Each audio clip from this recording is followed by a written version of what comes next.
Olá, pessoal! Estamos começando a última reunião do grupo do ano de 2021. Estamos fechando esse ano com chave de ouro, recebendo a professora Regina Thaise, que vai dar uma palestra sobre história da matemática. Estamos super felizes, Rê, com o seu aceite, viu, para dividir com a gente aqui uma pesquisa original aqui no Brasil, né? Trazendo um personagem aí da história da matemática que não foi estudado ainda, então um conhecimento precioso aí que vai dividir conosco. Então eu vou falar rapidamente um resuminho, né, sobre a professora Regina. Ela é doutora em Educação Matemática pela PUC e tem especialização e mestrado em Educação Matemática também pela PUC. Tem licenciatura e bacharelado em Matemática pela Universidade de Santo Amaro e Pedagogia pela Universidade 9 de Julho. Ela leciona no Instituto Federal de São Paulo, em Caraguatatuba, nos cursos de Matemática, Física, Engenharia e Administração. Ela é também professora titular do ensino médio do governo do estado de São Paulo e lecionou por 9 anos em escolas pertencentes à rede municipal de ensino de São Paulo e tem experiência em informática educativa. Então, ela tem uma ampla experiência, né, gente, na área de educação, matemática, educação matemática, e a ênfase é no ensino de matemática e história da matemática. Então, Rê, muito obrigada. Fique à vontade para compartilhar aí sua tela e fazer a sua apresentação. Boa tarde a todos vocês. É uma alegria poder compartilhar essa tarde, né, mostrando um pouco daquilo que eu estudei, né, no doutorado. Sim, eu friso que é um recorte, né? O título que está apresentando aí é o título da tese, mas, na verdade, por conta do tempo que nós teremos de apresentação, que é um tempo curto, então eu fiz um recorte apresentando alguns aspectos que eu desenvolvi na minha tese, que se chama um estudo das geometrias prática e teórica presentes em Perpetuate Knowledge, do Robert Record, né? Então, possíveis diálogos entre essas geometrias. Tem meu e-mail, quem quiser entrar em contato, fique bem à vontade, tá? Então, eu vou começar com uma breve apresentação, e aí entra a parte triste, Thaís, que foi ontem montando, olha, eu comecei a graduação em 1999, tive que verificar a data mesmo para ver se era isso. E aí eu sou, então, bacharel e licenciada em matemática. Eu comecei a lecionar no ano de 2000, ainda aluna da graduação, eu comecei a lecionar, me apaixonei e nunca mais deixei a área. E eu tenho experiência na rede pública, tanto estadual quanto municipal, e na rede particular de ensino, quando a gente pensa em nível superior, né? Entre 2007 e 2009 eu fiz o meu mestrado, que também foi em História, mas foi na História da Matemática no Brasil, que foi estudo do movimento da matemática moderna. Eu fiz análise de um tratado do Scipione na década de 70.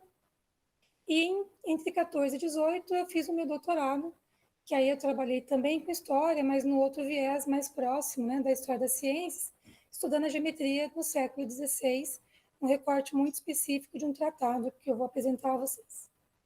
Atualmente, né, em 2021, eu estou lecionando no Instituto Federal de São Paulo, de Caraguatatuba, e numa escola estadual que fica na Vila Mariana, chamada Fabiano Lozano. Então, uma apresentação bem breve, tá?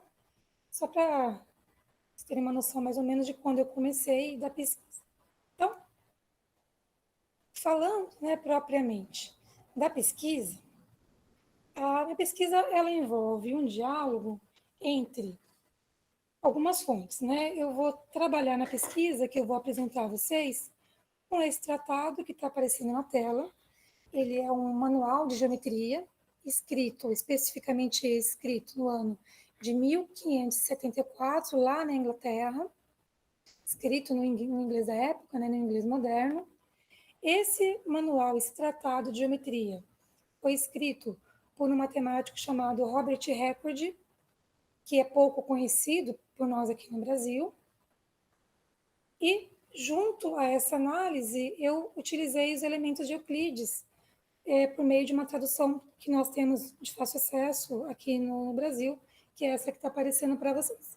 Então, basicamente, o trabalho que eu fiz durante o doutorado, envolveu, entre outras coisas, os 3 itens que aparecem na tela para vocês agora. E aí, o que eu fiz? Né? Eu fiz um diálogo entre as fontes. Fiz uma leitura cruzada entre a literatura primária, que é esse tratado, eu analisei o tratado original mesmo, não foi uma tradução, eu tive acesso ao original e fiz uma leitura dele com outras fontes que complementaram para compreender o contexto e outras informações que eu precisava, né, na pesquisa. O que eu usei? Assim, dentre muitas coisas, lembrando que eu fiz um recorte da tese, e na minha tese tem lá as referências completas, eu destaquei algumas, né? Eu usei, por exemplo, esse livro, eu usei o tratado, que é esse que está aparecendo aí, que é a fonte primária, que é do Robert Record, e usei como fonte secundária os elementos, que é aquele roxinho que vocês tinham visto, para fazer comparação. E também usei livros, teses e artigos que tratavam da temática. E aí, assim, né, durante o doutorado, eu não pude sair do país, né, por uma série de motivos. Então, toda a pesquisa foi feita aqui no Brasil, usando materiais principalmente escritos em inglês. Aqui eu destaco 2 livros que eu usei bastante, né, no entendimento do trabalho do Robert Record, e destaco também uma tese escrita na Universidade do Texas em 1981. Foram importantíssimos aí nessa análise. Além disso, eu usei alguns sites, né, e para complementar a pesquisa. Então, eu usei o portal de periódicos da CAPES, isso lá na universidade, né, por conta do IP, para ter acesso a mais artigos. Usei o Google Acadêmico, usei a revista JotStore, que tem muita coisa da área. Usei também materiais do NCTM, né, que também traz bastante artigo relacionado à matemática. A revista ISIS, muita coisa da British Library e artigos de universidades variadas que tratavam dessa demanda. Então, basicamente, foi esse o caminho que eu percorri durante esses 4 anos para poder construir, né, a argumentação da tese que eu vou apresentar a vocês. E aí, gente, eu vou destacar mais uma vez, né, que esse inglês da fonte primária era o inglês moderno, né? Então, é aquele inglês do século XVI, e parte do meu trabalho foi fazer a tradução do material para poder fazer a comparação, tá? Como é que eu cheguei nesse tema, né? Esse tema, o livro, o Pathway, ele foi apresentado a mim no doutorado, eu achei que seria um desafio, né? Achei muito interessante, e comecei a desenvolvê-lo, eu não o conhecia antes, né? Foi por conta da apresentação mesmo que eu tive na universidade em relação a ele. E por que eu usei o Euclides, esse livro de capa roxa? Eu usei o Euclides porque é uma tradução bem referenciada aqui no país da obra dos elementos, e, além do mais, eu não conseguiria usar 2 tratados primários no período que eu tive para desenvolver a pesquisa. Então, eu foquei a tradução no livro de geometria. E aí, a questão de pesquisa que eu desenvolvi é a seguinte, né? Quais são os traços que nos permitem evidenciar um possível diálogo entre a geometria teórica e a geometria prática no Pathway to Knowledge, né? Que é o tratado. Por que essa questão é importante? Ela é importante por inúmeros motivos, mas eu posso destacar pelo menos 2. Em muitos artigos que apresentam, que citam esse tratado de geometria, ele é apresentado como um resumo ou como uma tradução fiel, ou pelo menos aproximada, dos elementos de Euclides. Então, no meu trabalho, eu tentei verificar se de fato esse tratado ele era uma tradução, ou se haviam outras geometrias presentes nele que não fossem somente a de Euclides, que é a geometria teórica que estava presente na universidade naquele momento.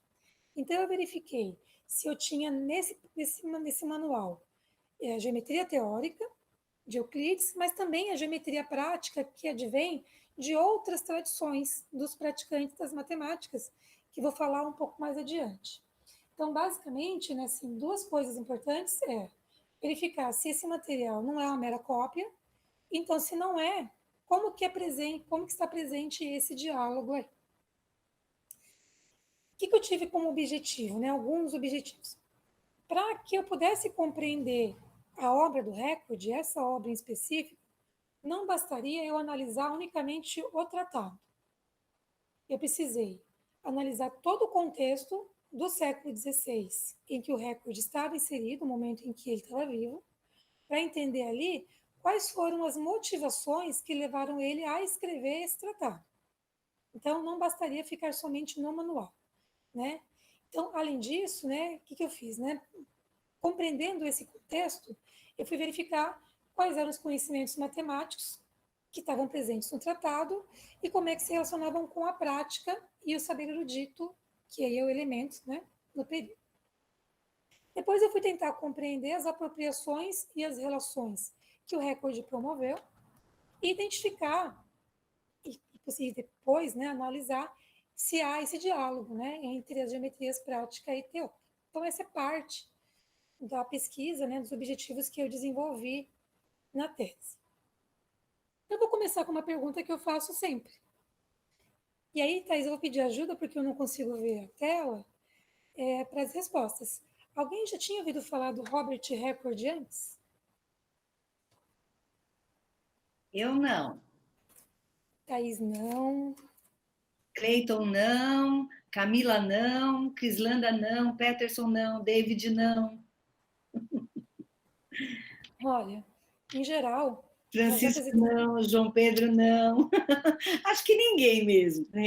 pois é, nas apresentações que eu faço sobre a minha tese, acho que eu nunca encontrei ninguém que já tivesse ouvido falar sobre ele, né? Então, vamos falar de quem foi o Robert Record. Robert Record, ele nasceu entre 1510 e 1512, a data é imprecisa. Tem historiadores que indicam uma e historiadores que indicam o outro. Quem quiser as fontes, né, na minha tese eu indico fonte por fonte, quem indica 510, quem indica 512. Então, nascimento estimado. Ele morreu como prisioneiro, né, na prisão real lá em 1558, viveu pouco tempo, né? 46, 48 anos. Não existe oficialmente uma imagem do Record.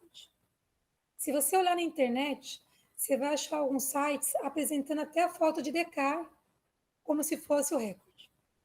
Né? Então, não há mesmo uma foto oficial, porém, existe uma imagem do Record que está presente no túmulo dele, na lápide. E é ela que eu estou usando para apresentá-lo de alguma forma, né? Porque eu acho que quando a gente olha o rosto, fica mais fácil de pensar na pessoa. Tá? Então, essa foto é a foto que estampa a lápide dele lá em Tembe, na Inglaterra. Então, vocês já estão apresentados aí, agora vocês já sabem quem é o Robert Record. Aí eu vou perguntar assim, né? Vou perguntar e vou responder. E se eu fizer uma pesquisa rápida na internet, dá um Google lá, né? Para descobrir quem foi o Robert Record, o que vai aparecer? Né? Numa busca rápida. Vai aparecer. Eu coloquei, gente, alguns sites que são os primeiros que o Google apresenta, tá? Não fiz seleção de sites, são uma fonte, mas basicamente a ideia era pegar mesmo o que o Google apresenta para você. O que o Google basicamente vai dizer para você? O Robert Record é um matemático conhecido por estabelecer o sinal de igual como a gente conhece hoje. O sinal de igual que a gente usa, né, nos cálculos, quem estabeleceu ele foi o Robert Record. E basicamente é isso que a internet vai te contar. Tá vendo? A Wikipedia brasileira, o Só Matemática, eu destaquei em vermelho ali, ó, é bastante conhecido por ter criado o sinal de igualdade em 1557. Na Wikipedia da Inglaterra, aparece também, ó, que ele inventou o sinal de igual. No Brasil Escola, também vai aparecer aí que ele é o responsável basicamente por isso, né? No meio de um resumo ali. Então, quando você procura informações do Record, o que você vai encontrar é isso, né? Que é muito importante, é claro, né? A gente utiliza desde então, desde 1557, o sinal ali como ele estabeleceu. E como é que ele estabeleceu isso? Olha aí a escrita do Record definindo o conceito de igual, né? Eu não vou ler para vocês, está aí, e também tem a tradução, que aí eu vou ler, que diz assim: para evitar a tediosa repetição dessas palavras, né, é igual a. Já pensou fazer uma conta e escrever é igual a, né, inúmeras vezes? Vou estabelecer como frequentemente faço no trabalho, um par de paralelas, ou linhas gêmeas de mesmo comprimento, assim, porque não pode haver duas coisas que possam ser mais iguais. Então, está aí a tradução, né, de como o recorde definiu o sinal de igual e rendeu esse mérito todo ele, que é o que a gente encontra na pesquisa, em muitas pesquisas, né?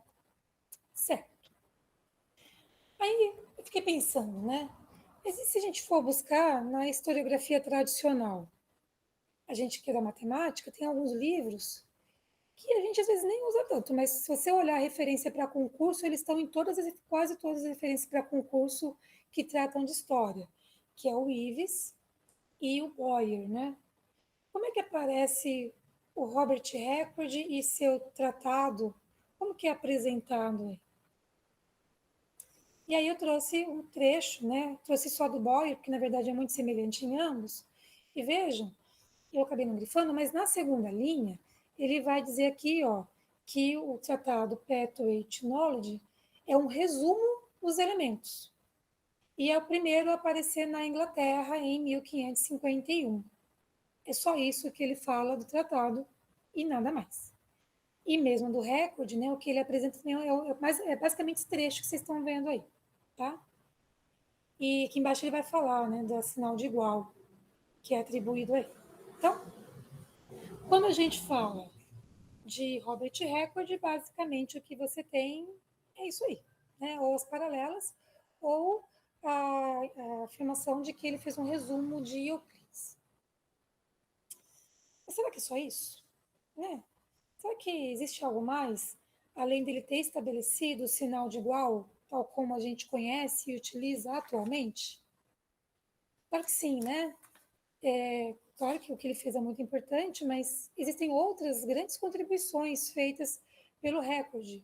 E para ilustrar isso, eu trouxe alguns excertos que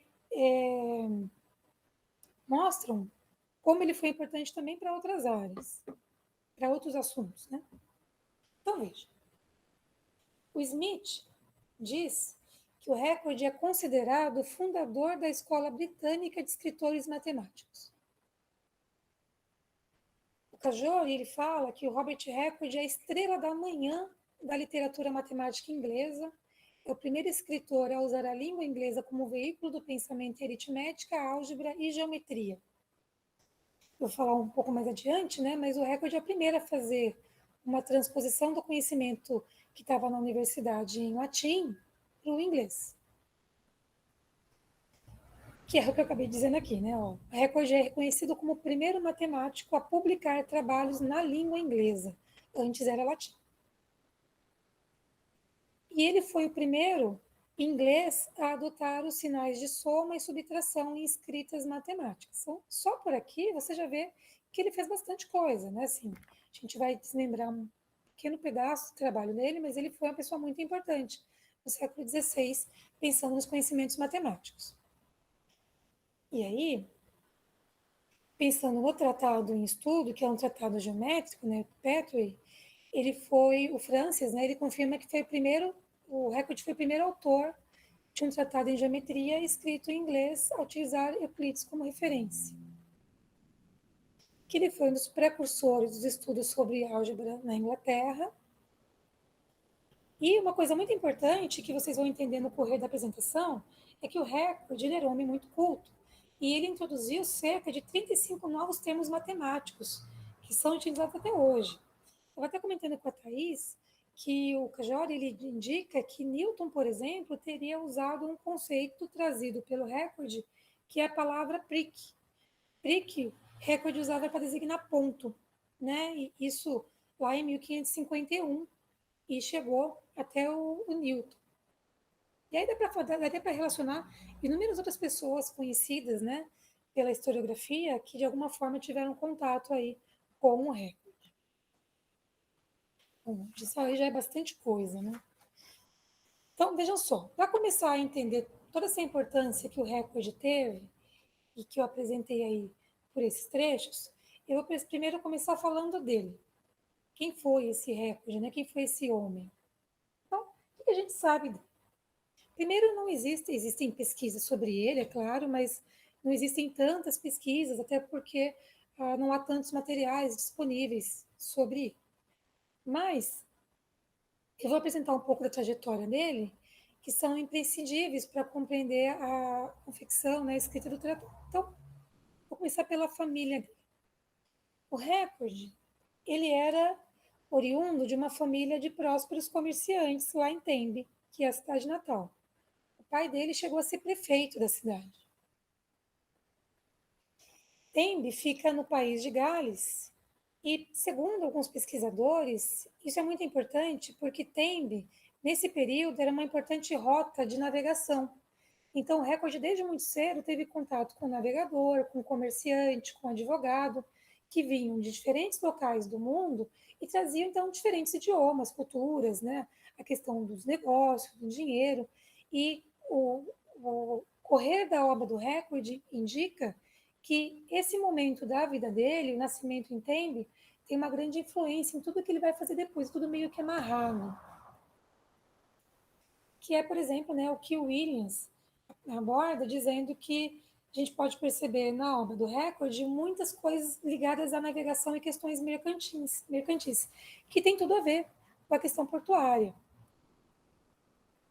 Olha aí, eu estou mostrando para vocês a vista de Tembe em 1586, o recorde já tinha morrido, né, mas vocês podem ver as muralhas, né, cidade medieval, e tem uma vista recente de Tembe, para quem quiser umas férias, olha que lugar lindo, é um lugar de turismo atualmente, um lugar belíssimo.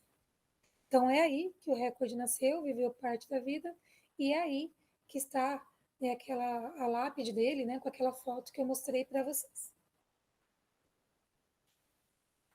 O que mais que a gente sabe sobre recorde? Né? A gente sabe que, em relação à formação dele, ele era um homem muito culto. Ele estudou em Cambridge e em Oxford, que eram as universidades que existiam na Inglaterra nesse período. Se formou médico, tanto que ele é reconhecido como um médico da realeza. Ele chegou a trabalhar como médico da realeza. E, inclusive, como médico, ele tem um importante tratado sobre urina publicado. Também tem alguns artigos que falam sobre isso, né, sobre as pesquisas que ele fez no ramo da medicina. Ele tinha interesse em textos medievais, antiguidades, manuscritos, falava grego, o anglo-saxão. E tudo isso aqui também vai ser muito relevante quando eu apresentar o tratado para vocês, porque isso também reflete diretamente na obra dele. Há indícios de que ele teria lecionado algumas disciplinas matemáticas na universidade, e, inclusive, além de aulas particulares em Oxford, também há registros que ele teria sido tutor de pelo menos 25 crianças do Richard Valley, que é uma personagem importante nesse período. E aí, né, assim, é inevitável pensar, enquanto docente, que essa experiência que ele teve lecionando, de alguma forma também tiveram influência na forma como ele apresentou os tratados, que eu vou falar também um pouquinho mais adiante, segura aí. Além disso, é importante dizer que o recorde, ele era protestante, protestante assumido e fervoroso. Inclusive, muito material que nós temos em relação ao recorde está vinculado a questões políticas e religiosas, mais do que a questões vinculadas à educação. Existem, inclusive, né, materiais dizendo que ele foi convocado pela realeza muitas vezes para participar de julgamentos vinculados à questão do protestantismo e sempre se firmou como protestante. O que mais? Bom, então, pensando no recorde, né, a gente precisei também entender esse contexto sociopolítico da Inglaterra em que o recorde vivia. E aí, eu não sei se vocês conseguem ter a dimensão da dificuldade que não só eu, né, provavelmente a Thaís também tem enfrentado, porque eu não sou historiadora, né, eu sou matemática, eu tenho uma graduação, uma licenciatura, uma formação toda na matemática. Então, eu tive que me virar aí para tentar entender, juntar esses pontos e construir essa teia e essa rede de conhecimento, vinculando quem era o recorde, o que era o contexto, o tratado, para conseguir fazer algumas análises. O que a gente tem no século XVI? O recorde vive durante a dinastia Tudor, né? Que é, tem inclusive séries que falam sobre eles, e ele vive lá onde está o Henrique VIII. Eu não sei o quanto vocês lembram disso, mas o Henrique VIII, ele tem um certo momento da vida em que ele quer se divorciar para casar de novo. E o Papa não permite. E aí o Henrique VIII, ele rompe com a Igreja Católica e cria a Igreja Protestante da Inglaterra. E isso vai ser muito importante, porque ao romper com a Igreja Católica na Inglaterra, ele também confisca muitos terrenos, né, o que acaba impulsionando de alguma forma a questão da geometria, porque você vai ter agrimensura, medição de terrenos, impostos, né? E aí você tem, entre o Henrique VIII, o Eduardo, o rei Eduardo, a Rainha Maria, a Rainha Elizabeth, uma variação entre o catolicismo e o protestantismo. Isso faz, inclusive, com que o recorde, em alguns tratados, o dedicasse ao Eduardo VI e a Elizabeth I. Por quê, né? Porque o recorde teve amigos que eram protestantes e que foram capturados e mortos por ser protestante. Então, um recorde muito esperto ali, ele era declaradamente protestante, mas de alguma forma estava sempre estreitando ali os laços com a família real para não ter esse tipo de problema. Ele foi médico do Eduardo VI e da Elizabeth I.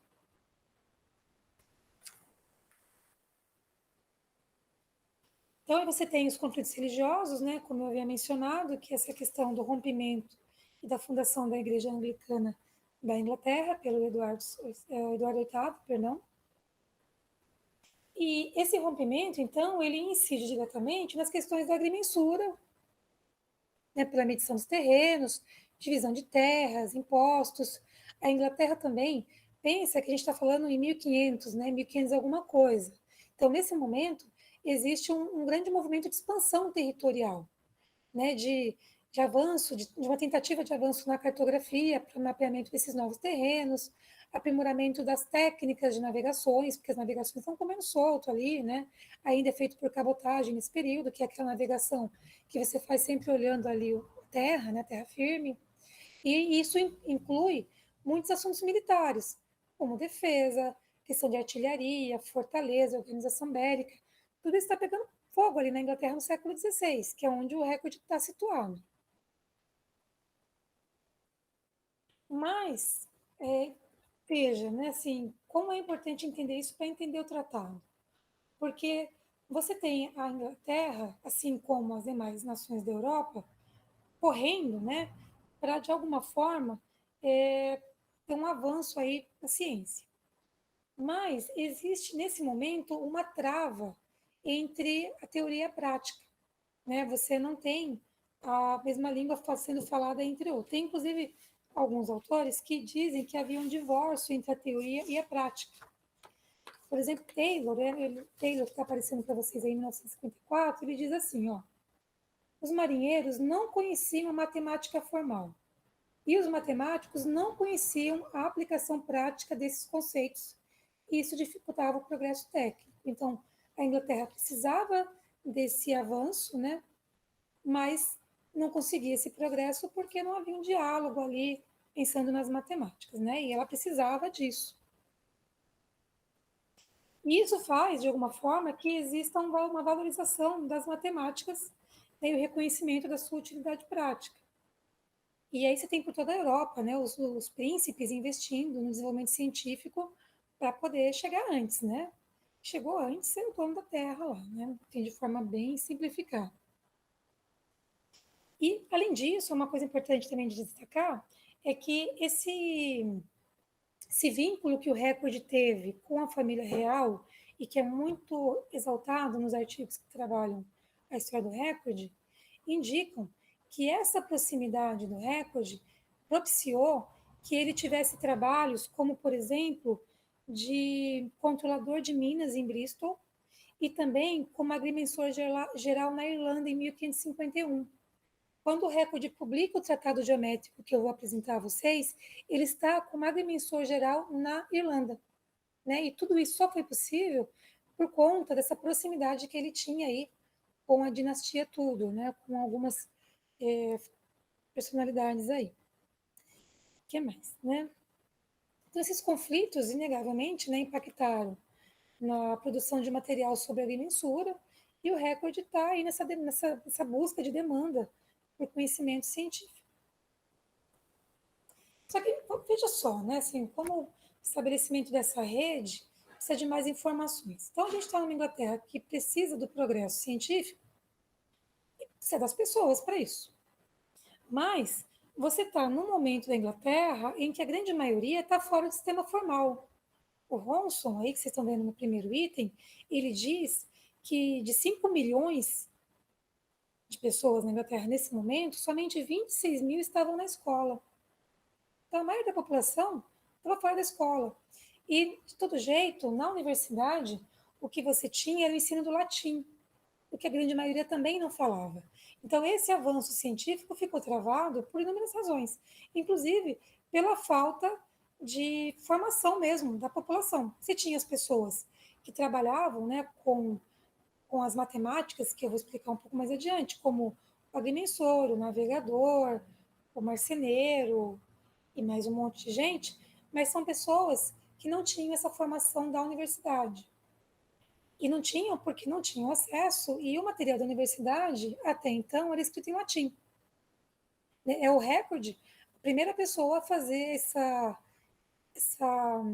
transcrição aí do conhecimento da universidade em latim para o inglês, que é o inglês do período, e assim dando acesso a essas pessoas a mais itens matemáticos, né? A aritmética era destinada aos clérigos e tratamento superficial da geometria, pouquíssima geometria era estudada. E você tinha aí as corporações de ofícios. As corporações de ofício era onde as pessoas, né, que trabalhavam com a prática estudavam. E isso era feito muito de geração em geração, inclusive por tradição oral. O pai ensinava para o filho, que ensinava para o neto. Algumas famílias chegavam a entregar seus filhos para algumas corporações ensinarem ofícios, né? Então, você tem todo um quadro formal de ensino aí precário. E a Inglaterra precisa melhorar isso, porque senão ela vai ficar para trás dessa corrida que está acontecendo aí no século XVI. E aí também tem uma coisa muito interessante de se citar, que é a questão do desprezo pelas artes mecânicas, né? Nesse período, o que está na universidade é o trivium e o quadrivium. O trivium, ele abrange a retórica, a lógica e a gramática. E o quadrivium, a música, a aritmética, a geometria e a astronomia. Só que as pessoas que trabalhavam com as artes mecânicas, elas eram tidas, elas eram desprezadas pela sociedade. Né? Você tem aqui, eu vou até mostrar para vocês, porque assim, é muito interessante, porque nós, né, avançamos de alguma forma. Tem uma citação, por exemplo, do Paulo Rossi, que ele fala assim: durante muitos séculos, o desprezo às pessoas que se ocupavam em atividades manuais havia sido transferida à atividade manual em si, e esta havia figurado como mais baixo na escala dos valores sociais e excluída dos culturais. No dicionário francês de Richelieu, o termo mecânico significa contrário ao liberal e honorável. Tem o sentido de baixo, vil e pouco digno de uma pessoa honesta.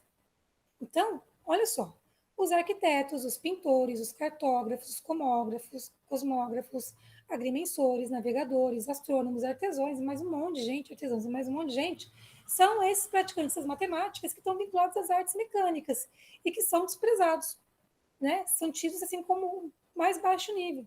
Só que a Inglaterra precisa deles para avançar. E não dá para pensar no avanço aí das navegações sem esse rol de profissionais, né? E sem os instrumentos que eles utilizavam, como régua, compasso, astrolábio e o teodolito. E o que acontece disso, né? Isso faz com que essas pessoas que são os praticantes das matemáticas. Acho que é importante frisar que a matemática, como a gente conhece hoje, ela se estabelece no século XIX. Ela não existe ainda no XVI. O que nós temos são matemáticas trabalhadas, como aritmética, geometria, astronomia, e aí, né? Então, o que demanda disso tudo?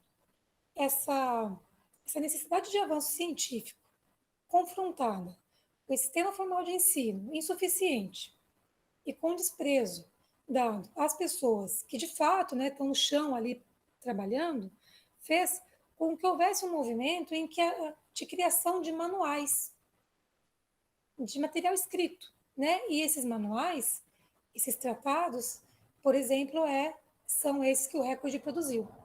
Então, uma coisa importante a destacar é que o Record era um homem culto e muito atento às demandas do período.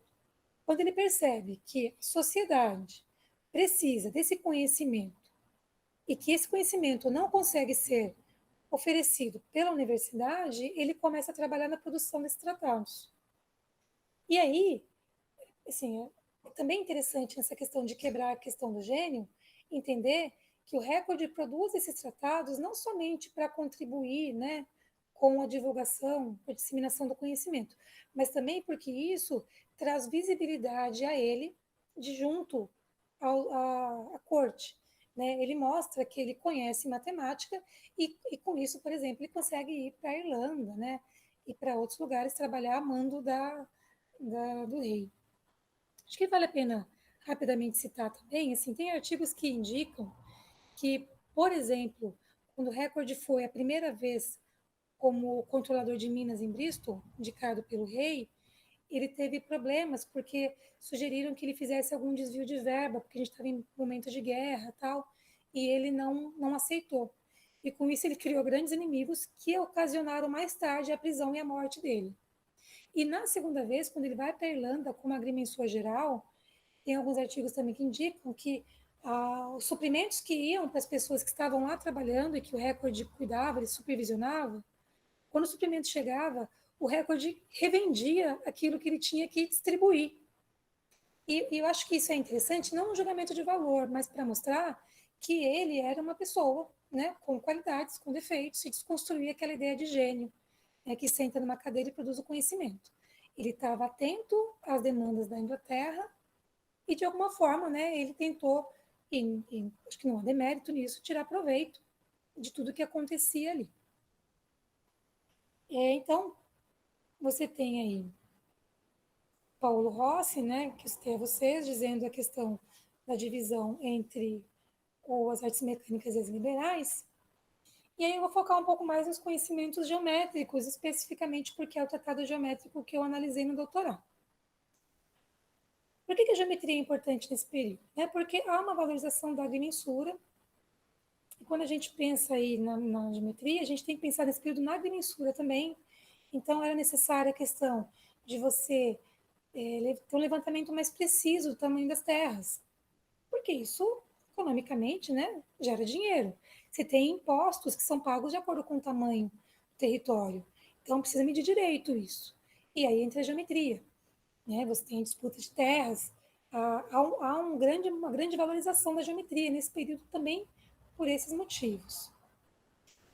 E aí, há uma valorização da geometria, mas esse conhecimento geométrico da universidade está em latim e não é acessível. E mesmo a obra do Boécio, né, que é uma tradução dos elementos que está na geometria, ela exige um conhecimento prévio que a grande maioria não tem. Aí a gente tem o conhecimento teórico. E você tem as corporações de ofício, que eu citei, que trabalham com o conhecimento prático, que é esse conhecimento geométrico, e não só geométrico, que vai passando de geração para geração, vinculado mesmo à questão prática. Então, olha só, o Record escreve um tratado geométrico, inicialmente, primeira edição em 1551, enquanto está trabalhando como agrimensor geral, tendo tido acesso ao conhecimento teórico da universidade e reconhecendo que o conhecimento prático é fundamental para essa disseminação do conhecimento. Tudo isso permeia aí a escrita do Tratado do Record. E aí surge, né, tratados que tentam atender essa demanda, que é, por exemplo, o Tratado Petrie to Knowledge, que é o que eu estudo, e que tem que vincula de alguma forma esse conhecimento geométrico e prático que estão aí de forma independente na Inglaterra. Gente, até aqui tudo bem? Estou falando já há bastante tempo sem parar, porque é muita informação. Sim, tá ótimo, Rê. Eu sei que é muita coisa, então se vocês quiserem, de repente, que dê uma parada aí, é só falar. Tá? Não, tá lindo, muito legal. Estou Deixa adorando. eu só destacar uma coisa importante, que é esse entendimento, né, de quem eram esses praticantes das matemáticas, porque não é um termo que a gente conhece de forma usual, e é para quem o recorde dirige os tratados que ele escreve, não somente o geométrico, né? Então, Taylor, por exemplo, destaca que os praticantes eram as pessoas que utilizavam as matemáticas em suas vidas profissionais. E a gente tem um outro autor que diz assim que os praticantes eram os homens que dependiam do uso da matemática, para além da matemática, da aritmética simples, né, em suas embarcações, a fim de cumprir as suas tarefas diárias e ganhar o seu sustento. Então, por exemplo, a gente tem como praticante os navegadores, os topógrafos, os artilheiros, arquitetos, carpinteiros, fabricantes de relógio, engenheiros militares e guarda-livros. Todo esse povo aí era o povo que trabalhava, né, com a com a prática, que inicialmente era desmerecida e que teve essa valorização por conta do contexto de época. Tá? E eram essas pessoas para quem Record dirigia aí os seus tratados. Então, o que vai acontecer aí na minha análise? Né? A minha análise ela vai vincular o tratado escrito em 1574, eu já vou explicar o porquê dessa versão, com os conhecimentos teóricos da universidade e com os conhecimentos ligados à prática, que são as antigas tradições, que são as corporações de ofício. E eu vou apresentar para vocês só o frontispício dos tratados que o Record escreveu. Ele escreveu 5 tratados. O primeiro é esse, The Ground of Arts. O segundo é o Petrie, que vocês estão vendo aí que eu já mostrei algumas vezes, né? Que é o tratado geométrico. Tem Castle of Knowledge, que trata sobre cosmologia. Vocês vão ver algumas esferas aparecendo logo na capa. Tem esse último que ele escreve um ano antes de morrer, The Whetstone of Witch. Esse último é onde vai aparecer o sinal de igual, né? Que tanta gente reverencia aí, nesse último. Então, eu vou falar um pouco mais sobre eles. Então, vejam só, né? Eu analisei especificamente um pedaço do tratado geométrico. Mas o recorde, por que ele também é muito importante? Porque ele é a primeira pessoa a produzir uma coleção de livros com conteúdo matemático, de forma a disseminar esse conhecimento em inglês. Ninguém havia feito isso antes dele. E aí, olha só, né, o primeiro livro que eu mostrei para vocês, que é o Ground of Arts, que é de 1543, vejam que ele teve 45 edições. Circulou por mais de 150 anos lá na Inglaterra, e é um tratado que fala de aritmética. Então, por esses números, a gente já pensa na relevância, né, desse material e da carência. Petrie, que é a geometria, tem 3 edições, a primeira em 1551, o Castle of Knowledge é de 56 e o último conhecido é de 57, que é esse do sinal de igual. E tem um trabalho não publicado, que é citado em alguns artigos, mas não é publicado, não foi publicado, que é o The Gate of Knowledge, onde ele fala de instrumentos e cálculos de navegação e assuntos mercantis, que a gente vincula também, né, a questão lá de Tembe, que eu falei para vocês lá atrás. E aí, o que tem de inovador nesses tratados que os tornam tão especial? Bom, a escrita vernacular, que é super importante nessa escrita em inglês. Ele traz nos tratados apresentações de questões de ordem prática. Ele propõe resolução de problemas cotidianos e ele faz uma coisa muito legal, que é apresentar o diálogo entre o mestre e o aprendiz.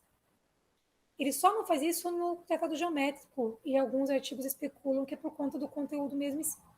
Mas esse tratado, nos demais tratados, quando ele apresenta o diálogo entre mestre e aprendiz, sim, pelo menos a quem tem experiência docente, pode parecer que tudo que ele viveu lá atrás, as aulas que ele deu em Oxford, a questão de ser tutor e todo o conhecimento que ele teve, propiciou que ele já tivesse um olhar sobre as questões, né, que mereciam algum destaque. Quando a gente dá aula há muito tempo, né, quem está em sala de aula sabe, a gente já sabe, conhece normalmente, quais são os conceitos que vão dar problema com o aluno. Então, às vezes a gente explica, já fica até esperando quem vai perguntar primeiro, porque não entendeu.